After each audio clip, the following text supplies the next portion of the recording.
on especially hot summer nights. I sleep with the screen door to the balcony open. I never really worried about it, because it wasn't like I was living on the ground floor or anything. I lived on the 5th floor. I didn't worry about people looking in or thieves or anything like that. I guess the only person who could have broken in to steal stuff would have had to be Spider-Man. I felt at ease sleeping with only the boundary between me and the outside being the screen door. That has since changed. On the night that this incident took place, I came home late from work. I was absolutely exhausted. They had a quick microwavable dinner and I headed to the bathroom to wash up the bed. The humidity was unreal that night, so I did the usual. I opened the balcony door and I closed the screen door. Now I'm a heavy sleeper. I don't tend to get up all that much at night, but that night I woke up in desperate need of water. I guess I didn't have time during the day to drink as much as I needed. It was still pitch black out and that was a relief. I felt as if I had only been asleep for a couple of minutes if it was time to go to work. I don't think I could have bowed. There was some faint light coming from outside, so instead of hitting the lights, I just groped for the bedside table and grabbed my cup of water. I set up to drink and that was when I noticed something. I looked out towards the balcony. I froze in bed as my eyes fell on a silhouette of a person. I couldn't believe what I was seeing. There was someone right there on my balcony. I could tell they were looking right at me too. I lived alone at the time and I didn't expect any guests in the dead of the night, not even Spider-Man. I remember adjusting thoughts came to the forefront of my mind. This is my apartment. Why is someone on my balcony? The logical part of my brain had no answer to that question. I could tell from the silhouette that it was a man. It was dark, really dark, but I could tell I'm a woman and I was living alone at the time. I was 25. I think when this happened, the guy on the balcony was staring right at me. I wondered if what I was seeing was something paranormal. For a brief moment, but as the clouds parted and the moonlight outside provided more light, I could tell that it was a very real person staring at me. Me and the intruder locked eyes and I knew in that moment, he wasn't a ghost or a figment of my tired mind. He was real and he was there. The second I came to that realization, my body broke out in goosebumps. The hair on my neck stood on end. I know that sounds like such a cliché, but until something like this happens, you'll see how true that cliché is. Just as I felt the beginnings of a scream bloom in my chest, I saw the man on my balcony turn and run. I heard the intruder's footfall head off towards my neighbor's apartment. I didn't know what to do. I instantly thought of calling my mom. I thought of calling the police. I thought of running away. My head was in a spin. I heard a slam coming from the neighbors, and that was enough for me. It scared the hell out of me. I started to cry. I instantly called my mother. The first call should have been to the police, but I was in such a mess. I just needed to hear a familiar voice. I called the police and they came out pretty quickly to inspect the scene. They found that my air conditioning unit had a clear shoe print on it. That made sense, as the aircon unit was right next to the partition between my place and my neighbors. I guess that whoever was on the balcony used it as a kind of step to get in and get out. There was only one person that the officer wanted to speak to that night, my neighbor. I didn't know him. I mean, I knew he lived there, but I hadn't ran into him in the few months since I moved and cut a long story short. It was him. I didn't get much out of the police in terms of a reason or an explanation as to what he was doing on my balcony in the dead of night. But trust me, my mind has conjured up enough theories. I'm so glad I woke up when I did. Maybe he realized that I was regularly sleeping with the screen door as a barrier to the outside. Maybe he had planned whatever he had planned to take place that night. Sometimes I wonder what the hell he had in store for me. That night I tortured myself with so many possibilities that I couldn't stand to sleep alone. I moved out. Humans are way more scarier than anything paranormal. When I was younger, I used to work in a supermarket. He used to get so busy. It was crazy. I was 21 when this happened and I was a full-time employee working the register. I didn't really have a regular working schedule. It was shift work. There was no set working hours or any kind of pattern to my days off. Just when I was needed, I had to go to work. Despite all of this, I had a regular customer visit my register almost every shift I worked. I didn't think much of it at first, to be honest, but then one day something changed my opinion. I got up to use the restroom and when I came back, the regular customer was screaming at my colleague behind the service desk. She was saying something along the lines of she was using my name. It was on my badge at work, but I'm leaving my name out of this story anyways. She was stood there in the middle of the store, shouting, causing a scene and pretty much repeating herself. My boss saw me heading back to the register and he told me to hang back for a while, so I stood off to the side in our break room. I was worried. You know that I might be in trouble, but I was certain I hadn't done anything to her. I had been nothing but nice and friendly to that customer. After a while my manager came back to the staff room, and I asked him what the hell was going on out there.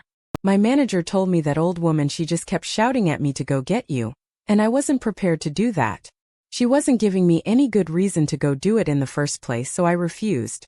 When I refused, she flipped out and she smashed her shopping cart into the service counter. She actually broke one of the glass displays. I banned her from the store and I've called the cops. The police did arrive and there were difficult conversations and accusations which followed. I cleaned up the broken glass while feeling incredibly confused and concerned after that. Life was peaceful for a while. But then when Christmas Day rolled around, things got weird again. I was working that day. We were open. The old woman who was supposed to be banned appeared at my register. She didn't have any shopping with her. No basket or cart. The only thing she had in her hands was a light blue envelope. She handed it over to me. When I didn't reach out for it, she just dropped it right in front of me on my register. The deputy manager saw the whole thing unfurl and came over right away. I'm not sure if he should have done this, but he did. He opened the envelope and we both looked at the contents. I must admit here that I was more than curious to find out what she had wanted me to see. I was a little worried. Could be something deadly though. Inside the sky blue envelope there was a letter and a photo. Although I only saw it once, I can still roughly remember the contents of that letter. It went something like this: Dear handsome young man who works the register, I'm always grateful for your hard work and your help. This was taken in front of a tree in front of the Sheba Park Hotel. I hope you appreciate this feast for your eyes. The photo was of the old woman stood by a tree wearing a mini skirt and fishnets. At night, she was doing the peace sign. I didn't want to look at it, looked like it belonged in the trash.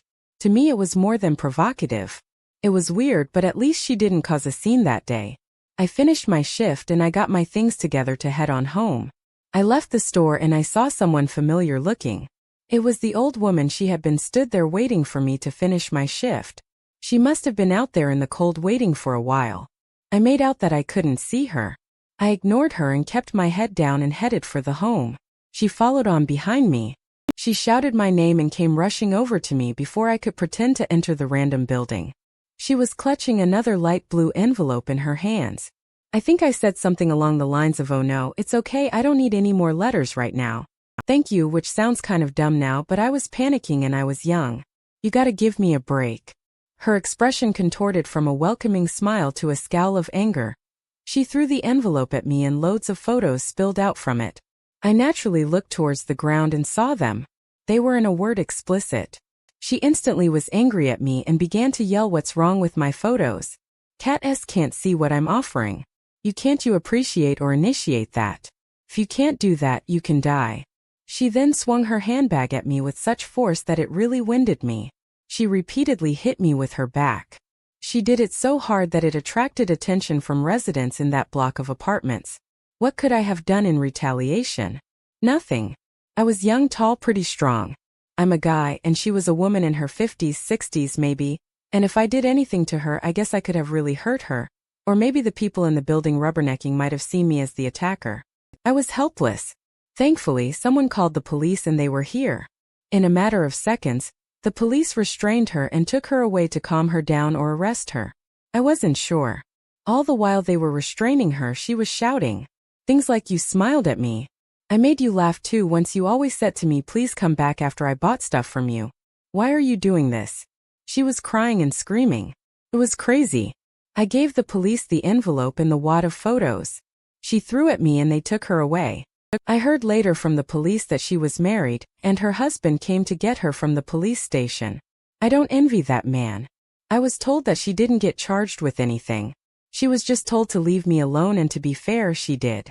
This happened years ago and that was the last I saw of her. It doesn't seem like a big deal when I write it down, but the image of that woman in the miniskirt and the fishnets is when I have a hard time burying. Lock your doors. That's all you need to hear. If you have the type of door that doesn't automatically lock when you are at home or when you leave, you need to fix that. It all started about 10 years ago back when I was living alone. I met some guy at a party and I gave him my number. After I gave him my number, he called me almost every day. At first I thought to myself, wow, you're an enthusiastic guy. I took it with a pinch of salt. You know, I just thought that he was a little too full on, but otherwise harmless turns out. I'm not the greatest judge of character. If I was, I wouldn't be here telling you this, would I? Roughly 2 weeks after I had given the guy my number at the party, I headed home as usual after work. When I got home, I threw the chain on the lock. I didn't always do that. I usually forgot to. I guess I thought I lived in a safe area. I don't know why I always lock up now when I get home. After I got in, I just laid down on my bed. It had been a long day. I wanted to relax a little. My phone started buzzing and I looked at who was calling. It was that guy with a sigh. I answered his call. As soon as I answered his call, I heard someone attempt to open my front door. Luckily the chain was hooked on the latch. But I simultaneously heard through the phone pressed against my ear and cheek and through the gap in the door. You locked the door properly this time. Why don't you come on over and let me in? I was so terrified. I hung up and phoned the police as fast as I could after he heard me on the phone to the cops. He must have bolted or something because I didn't hear him out there again. He may have ran away, but I knew how to find him. I got my friend who held the party. I met him to get in touch with the police and they tracked him down. One of my neighbors heard the whole thing, so they gave a statement to the police too. All these little factors add up, you know. Everything was in the right place that day. Luck was on my side. Well, that or common sense, the common sense to lock my goddamn door. According to the police, they arrested him and looked over his place. They found a whole bunch of photos he had taken without consent. He had been in people's homes while they were sleeping. They didn't dare ask the officer if I was on any of those SD cards or those hard drives they recovered. I just didn't want to know. I guess I was, though, since he had tried my door and he seemed to know when I didn't lock it. The officer did say that he used the abandoned building across the street from mine to look into my apartment. I cut them off when they began to mention photos from that location. I lived on the floor.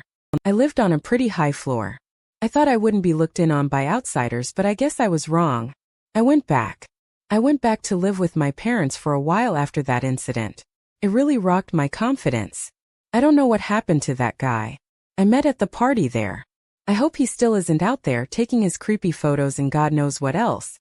Lock them doors. People all right foreign. This happened when I was at college, not to boast or anything like that, but I consider myself attractive and I often got hit on at college. I ended up meeting a guy we will call S and I fell for him pretty quickly. He just seemed so cool. I was into him from the moment I met him. We started dating and things were going really well, but after a while I realized that he was a bit of an enigma. There was something a little awful, perhaps strange, about S. He told me he was a university student, but when I asked about what he was studying, he said that his course wasn't listed. He even went as far to say that he wasn't part of any department. I thought it was weird, but I suspected that he was just making it up because he was embarrassed about what he was doing. Or maybe he wasn't even a student of the same college and he didn't want me to find out what college he went to because of some reason. Maybe he was embarrassed. It wasn't as prestigious as some others. I don't know. Then I realized something else. They were inconsistencies in his personal life. He would mention one week that he had 2 brothers. Then the next week I would find out he had a sister. In 1 week he only had 1 brother. It was so shifty. It almost put me off him. But I was just so attracted to the way he looked and carried himself that I didn't allow myself to be put off. I was blinded by love, and I think we've all been there one time or another. I just wish I cared a little more, though I wish I listened to my suspicions. I wish I saw what was to come.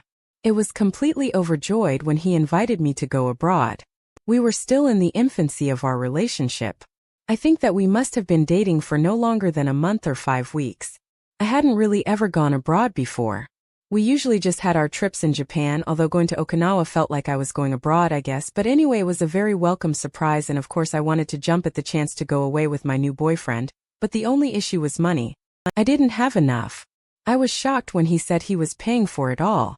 I had nothing holding me back now and I really wanted to go. So I said yes, I planned on paying him back with a surprise when I had saved enough money up. Hi, sorry to cut in, it's Jay here. The author of this story has intentionally decided to leave out the name of the destination she and her boyfriend traveled to, perhaps in an attempt to prevent any stereotyping or prejudice or anything like that thought. It was important to note that. Now back to the story.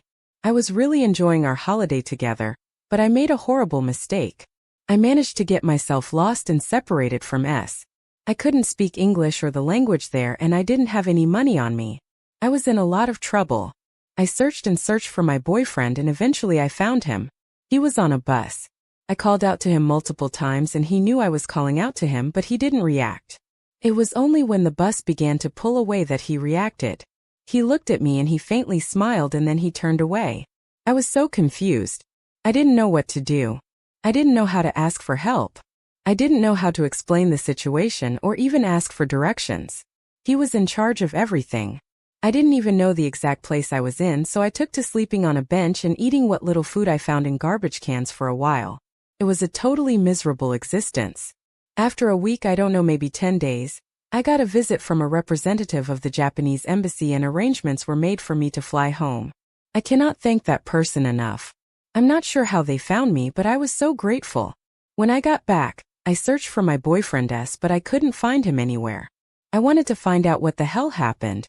The hardships I learned during my brief experience of being homeless led me to become more active in the community and attempt to raise funds to support the homeless in my area.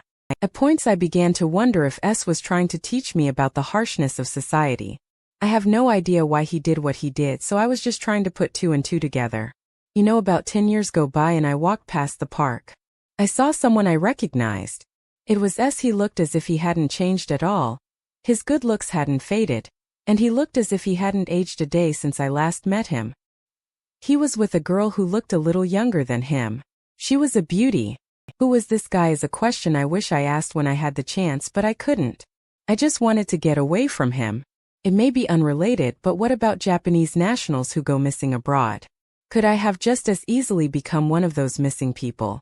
I think that me getting lost that day on the route back to the hotel at the start of our holiday somehow might have saved me. Maybe even me shouting his name when he was on the bus was enough for him to change his plan. I wonder what he has in store for that cute girl I saw him with. I cannot do anything about it. Unfortunately, the police aren't that interested, and I don't even have his real name or address or anything. It's also weird and up in the air, two words that constantly come to the forefront of my mind when I think back to the way he was so secretive, evasive, and impulsive, the way he wanted to take me to a foreign country so quickly in our relationship at no cost to myself. Those words are human trafficking, foreign school. I got sick and I had to take a day off of school. I had a cold and a fever. My parents both worked and I was home alone. It was pretty early in the morning and I was still taking medicine in bed upstairs. The house felt unusually quiet for that time of day, but that was only until I heard a knock at the door. Then I heard a voice call out, "Newspaperman, got your newspaper delivery here." I didn't answer the door. Of course, after a while the knocking at the door stopped and the newspaperman must have thought no one was home and he gave up. He did call out about 3 times, and even at that age I thought it was a little excessive for a newspaper delivery. I slept for a while, but then I woke up when I heard some noises coming from downstairs. I looked at the time and it was about midday, 12 p.m. "Newspaperman here, got your newspaper." The guy called out again, but it wasn't as loud as before. It was much softer, and this time he didn't even knock. What the hell was this, I wondered. Then it sounded like the newspaperman was having a conversation with someone else down there. Sounded as if there was multiple people there. I could hear at least 2 voices down there. The 2 voices were coming from downstairs, and I could only hear this because I had a fever and I had my window open, so I could hear everything that was going on outside downstairs. Quite clearly I was suspicious, so I kept listening. Just as soon as the 2 voices started that conversation, I heard sounds as if they were walking down the side of my house. I was scared. Now I was only about 5, 6, 7 when this happened, and I was a young girl home alone feeling sick. I shouldn't have been left alone. Really. Our house is surrounded by a fence, and we have this gravel moat running around our house to prevent crime. Well, that's what my dad used to say. Anyway, if you get over the fence, then we would hear the sound of shoes on the gravel. That's how I knew the newspaperman and the owner of the second voice had entered our garden. I heard the sound of 2 pairs of feet crunching on the gravel. It sounded like they were heading towards the back door. I got even more frightened when I couldn't hear the footsteps anymore. If they had turned back then I would have heard them walking away, but I didn't, which meant to me that they were still there, or maybe even, God forbid, in the house. It didn't sound like someone entered the house there. I couldn't really be positive of that fact since I was on the second floor and I didn't have a good view of the back door from the stairs. The only thing I could confirm was the fact that wasn't the usual newspaper delivery car out front, and also what kind of newspaper man goes to the back door. I was panicking. I was in bed with a high fever, so at some points I could hardly believe it was reality and not some horrible fever nightmare I couldn't wake up from, even though I was terrified. I was curious. I just had to head downstairs to see if I could see what was going on. So I crept downstairs as slowly and as quietly as I could, shaking like a leaf with each step. There was no one there. The house was completely empty. Did I imagine it all? Was that something paranormal, or was that just a near miss? After that I went upstairs and I slept with the TV on until Mom and Dad got home. I managed to convince myself that I had been imagining things in the end, but something happened later that made me change my mind. Few days later I heard that there was a burglary in the house next door to ours. Police were called out and everything. At the time the only thing I could think of was, wow, I'm so glad that wasn't our house. And then I remembered what happened.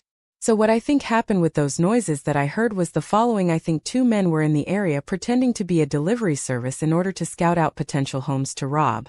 I don't know why they didn't just break into our house that day or where they went after. I heard them at the back door. But I just count myself lucky that I didn't come to face. But I just count myself lucky that I didn't come face to face within. But I just count myself lucky that I didn't come face to face with an intruder that day. It was a really frightening experience. Thank you. I had a childhood friend who ruined my life. He turned my life into a living nightmare. I'm just gonna call him R. We met at elementary school and we got on straight from the get-go. We ended up going to the same middle school and high school. It was great because we both got along very well. We used to walk home together and sometimes we went to school together in the mornings. My parents didn't even complain when I had him over. We weren't dating or anything like that, but I guess that it could have looked like we were. I didn't see many other girl-boyfriend combos at my school. He was to me a very good friend because he was such a good friend. I told him when I entered into a relationship with another boy. I was nervous of telling him. I was thinking, will he make fun of me or will he support me? How's this one going to play out? I told him that initially he didn't react much, but later that day at lunch he punched through a window. I felt awful, but I didn't know if he did that entirely because of me.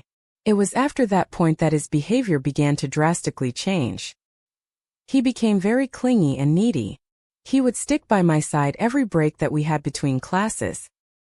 He would wait for me in the morning and after school, and every night he wanted to come to my house. It wasn't just in person though. He was bombarding me with emails, texts, and calls every single night. If I didn't reply, he would send even more. I'm older now and I can see how naive I was being. Every time I replied to him, I should have just cut ties, but that's hindsight for you. I shouldn't have given him the oxygen he needed to continue. Things started to get pretty creepy when I would wake up and see him right outside our house, like literally when I woke up in the morning and talking before 7 a.m.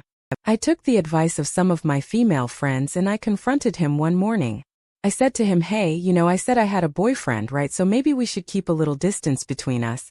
The second I said that to him, he flipped out. Why, I'm the one who's been with you this entire time. I understand you way more than he does and I appreciate you more than he does. So why him and why not me? He turned to try and put his arms around me, but I saw it coming in the nick of time. After that he would appear whenever my boyfriend and I went out on dates, and sometimes it felt as if he would try to sabotage them. Whenever my boyfriend would come over, he would turn up at my house and start ringing the doorbell. I didn't know how to deal with someone like that at that age. He was relentless, I swear. One time when my parents were out, it was just me and my boyfriend. I tried to break in. I heard several thuds and bangs coming from the front door. I would do other things too. He started spreading lies, specifically ones about my boyfriend at school. It seemed like he was hell-bent on breaking up our relationship. Things went downhill for R. He stopped going to school so much when he realized that he wasn't going to break us up. Apparently he gave up on going to college too. He still harassed me, though only digitally. I quickly learned to block all unusual friend requests and weird emails. I heard a rumor before I left my hometown for college that he wound up in a mental asylum. I can't put much faith in that rumor, Though I hope that isn't the case, because even though he turned into a crazed stalker of a friend, he was still at one point my best friend. After graduation, I rented an apartment with the boyfriend I made at school and I still live with him. I really don't know what happened to R, but I often think to myself, he's out there, still out there. I try not to share too much personal information online, because he was bad as a teenager. He could be worse as an adult for all I know.